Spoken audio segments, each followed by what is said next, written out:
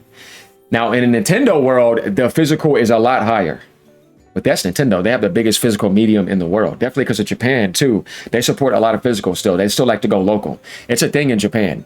No doubt, 100%. So right here, like, this gives you the idea. That's why Sony was saying, like, all third-party developers were showing us their digital percentage gains. So we're all following this together. And Rockstar is saying, with the biggest video game launch of all time, we're going all digital, all profit. Rockstar came out and did it first before PlayStation did. And Microsoft has been doing it forever. So Xbox fanboys can shut up. I gotta try to tell you, they're frauds. And this is like, and when you think about this percentage too, they don't buy anything. So it's still like that. Whereas PlayStation, this is way more sales than this. You see? And if you put Nintendo there too, even more sales, except third party. Because Nintendo would be more first-party digital physical sales than PlayStation and Xbox put together. Whereas PlayStation would be more third-party sales than all of them. You see what I mean? And you got to include Steam in that too. But the thing here is that we're getting an idea of what's going on with this digital format. And it was still pretty high in PlayStation. This is almost 20%, man. That's not small to me. And all right, here comes some of the funny stuff, right? Let's get into some of these comments. And I got one more to get to you guys. Guys, do not leave. You're going to want to see this. Don't believe those figures. If they can fudge the 82% digital figures, they can fudge all of it to make it look good. 82% digital sales include DLC and microtransactions, not just game sales. Lying scummy company. I mean, this right here is kind of like, you know, nitpicking and thinking this, but you don't have any evidence. And it's like, no, bro, it really is pretty much that high. Like, if it wasn't for digital, do you know that you wouldn't even have a whole store of like 40,000 games to look past? You think you're going to go to Walmart, Target, and find that many games on the shelf? No, bro, you get a little bit of case, and it's just that. It's limited. Even at GameStop, you have to go to get like physical used games and drive all around, try to look for them, right? They can't have everything. Some stuff just do not exist anymore. And same thing for indies and DLCs and all that. You can't get that if it's in digital. Digital gives you an amazing library of options. You get so many games. That's what I like about it. And it doesn't have a limitation, and it never runs out of copies. You see what I'm saying? So there's very positive things to digital. The only thing I don't like is the license stuff.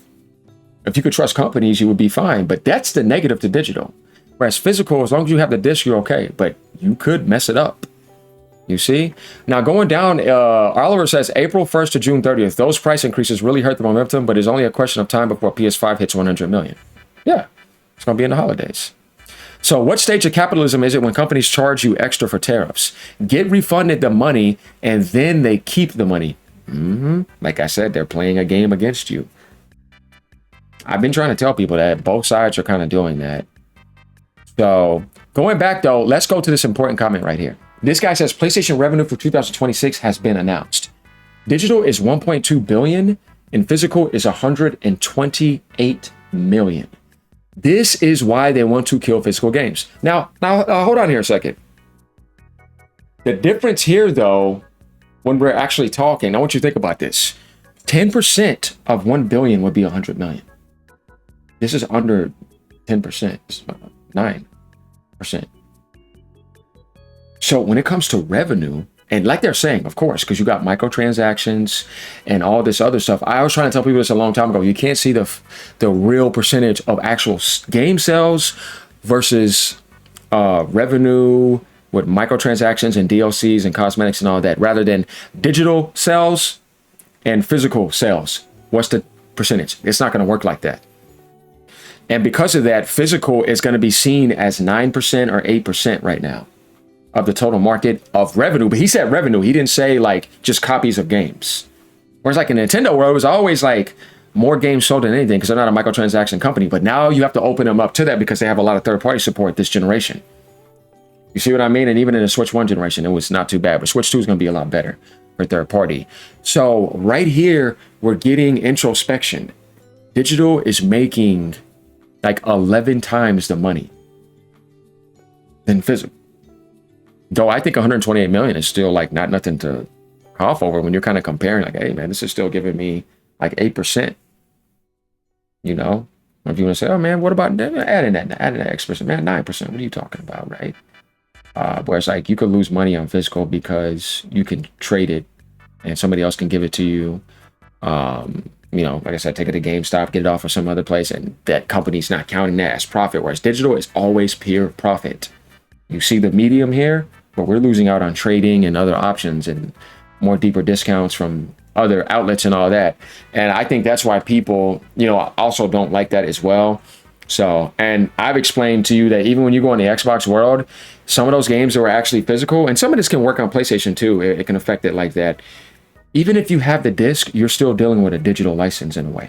You have to get online, you have to get a download, you have to go through like this verification and all this other stuff. And you don't just have the disc to get in and get online. Nah, they have a lock on it until you verify online and get some certain patch and all that. Then you can use the physical disc, which sucks because that's not true ownership then.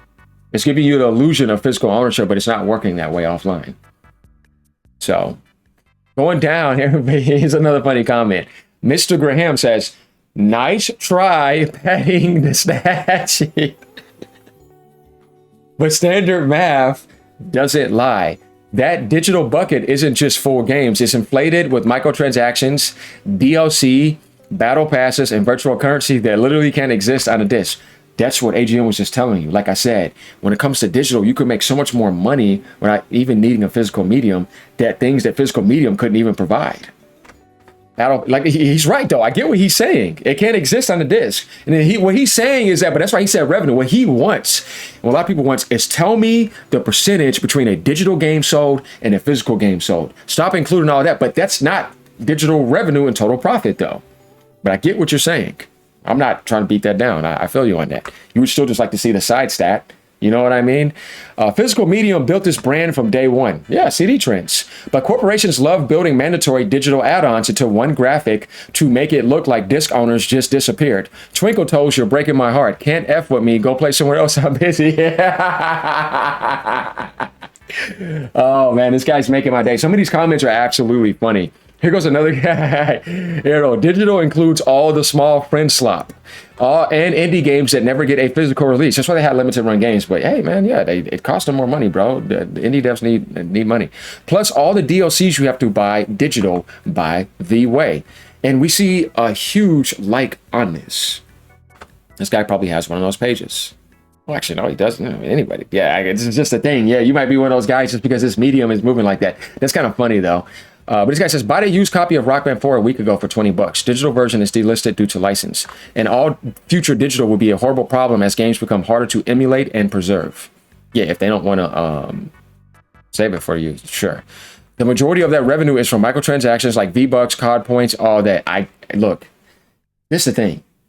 You guys actually have a good point about that. AGN is not ever going to beat down anything reasonable. But what AGN is going to tell you is that it works so well. I hate gachas and MTX in general because I always thought games should be sold based off of how good the developers are. Replay value. You know what I mean? In-game community, really good direction, story, gameplay. And if I'm going to keep paying you, it's because you're adding content and expansion and DLC. Or if I have a subscription, it's because you keep on making me content, not trying to give me vanity to keep on buying. I already bought your game.